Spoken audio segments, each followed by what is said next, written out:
Yo, my people, what's happening? What's going down? Welcome to Bucky's View again. It's been a while, I've been busy over the last few days, but here I am. I've just come to kind of share a few bits and bobs with you guys. I've come to essentially let you guys know that I am going to be following the international break. I don't really like international breaks. I'm sure the same with all of you people out here, Some people do, and it's good. It's good representing your country and all of that. I get it. But I think it destabilizes the season, and sometimes it can obviously be a detriment or a negative to your club, but hopefully that's not the case with my club and our club, Arsenal fans, Arsenal supporters.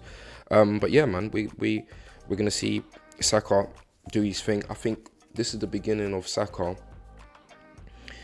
now also becoming pivotal and a hero for England as well. I think going into these qualifiers, as you can see here, we have the game of the ages, the game that seems to, or the fixture that seems to, we just can't win.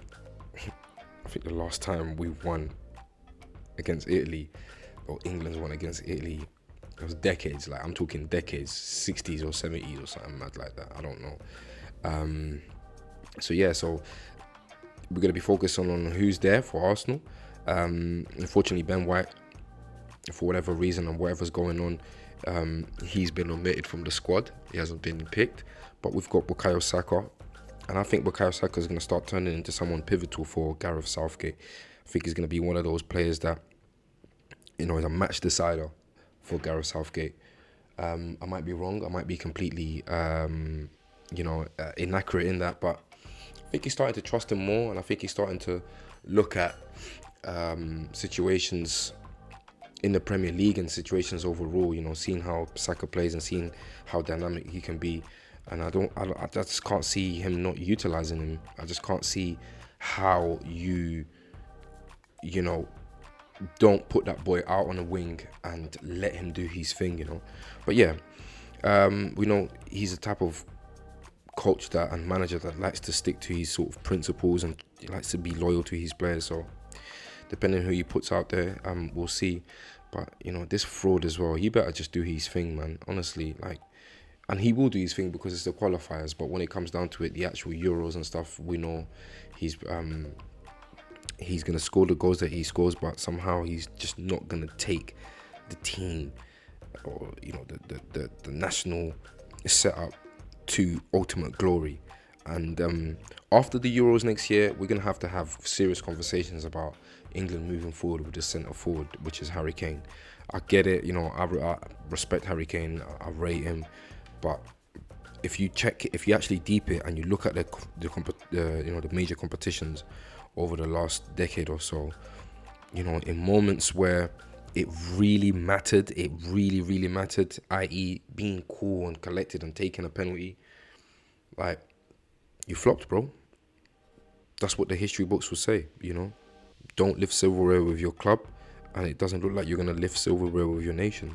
But all still remains to be seen. 7:45 kickoff, Italy versus England. I have had the chance to have a look at when we actually beat Italy, and that was in 2012, as you can see here. It was international friendly, so it didn't really mean anything, and everything meaningful, it looks like Italy has won. When was the last time we beat them at their ground? We beat them away in Italy. Let me have a look. Boy, look at that. 24th of May 1961, Italy versus England win, and it was still a friendly. It was a narrow win as well, 3-2. It wasn't even like we slapped them away or anything like that. But yeah, man, I'm looking forward to seeing Saka. I'm looking forward to seeing the game overall. I just don't see England winning because we haven't won in decades over there.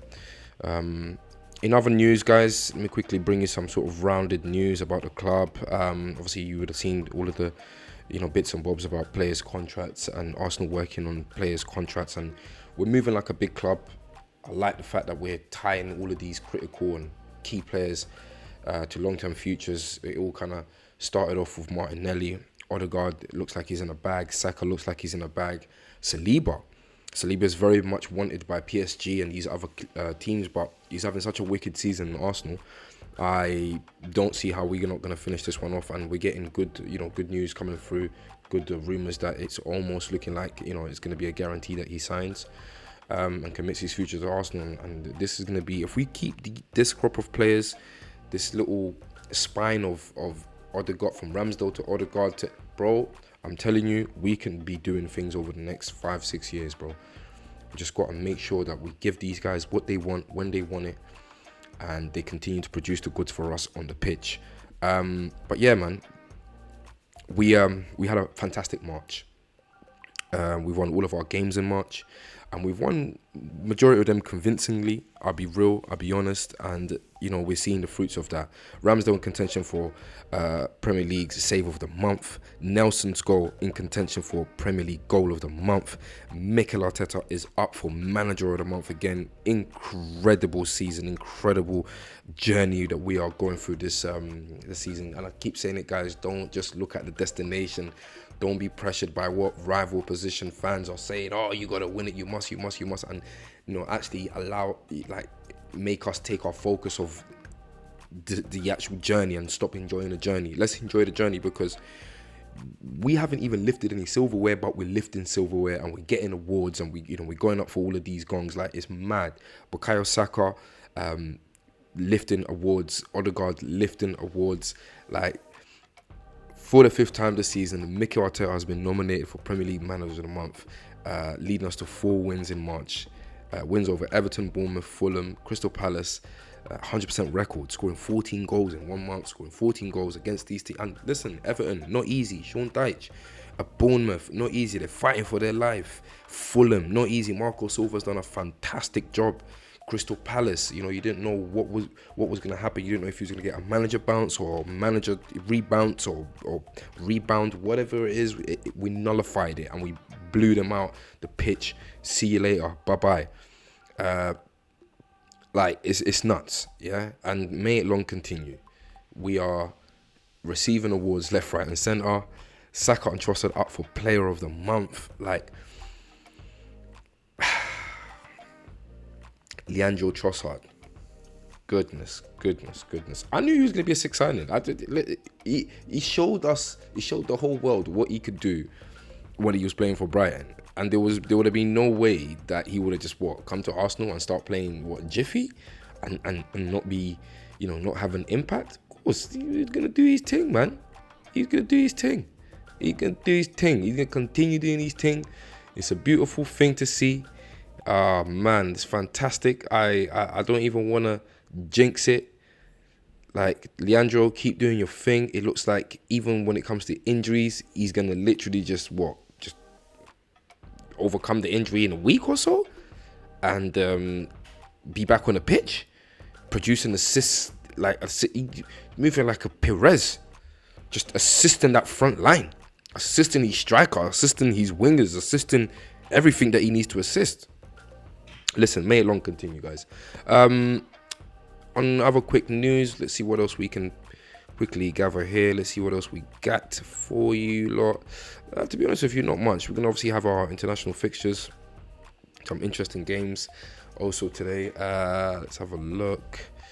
UEFA to investigate Barcelona over payments. Yeah, I was looking at this earlier on. Like, this doesn't look good. It looks like finally UEFA are going to, crack down on Barcelona in a way where we probably haven't seen before, because UEFA need to kind of, they need to up their cracking down. If they're out here coming for these big elite clubs, they need to do better than what they did against City a few years or whenever that was, like, oh yeah, you guys are guilty for da-da-da-da. Oh no, we're not, we're big Man City. Okay, see you later.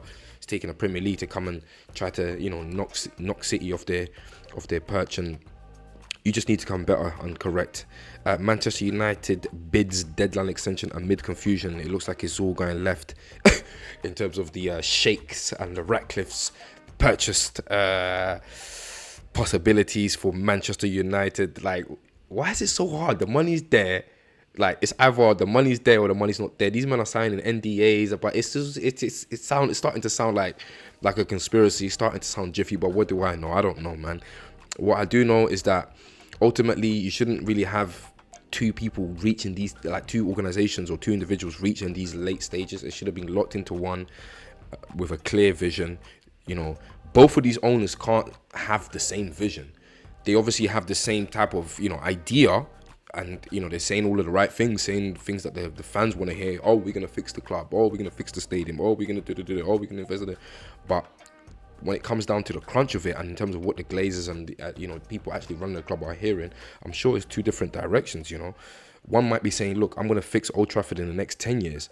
The other one might be saying, look, I'm gonna fix Old Trafford in the next 2 years, and kind of filter out to one bidder, and then it's just agreeing a sort of fee, a final fee, whether it's going to be 4 billion or 6 billion or 2 billion, wherever it is. But yeah, it looks like it's all going left in terms of somebody trying to buy Manchester United. I didn't make a video on Ozil, Mesut Ozil retiring or anything in that shape or form, but to be honest with you, Ozil was a fantastic player. He will, he'll be remembered, of course, World Cup winner, Champions League winner. He's won everything, La Liga, everything that there was to win, everything that you could possibly win.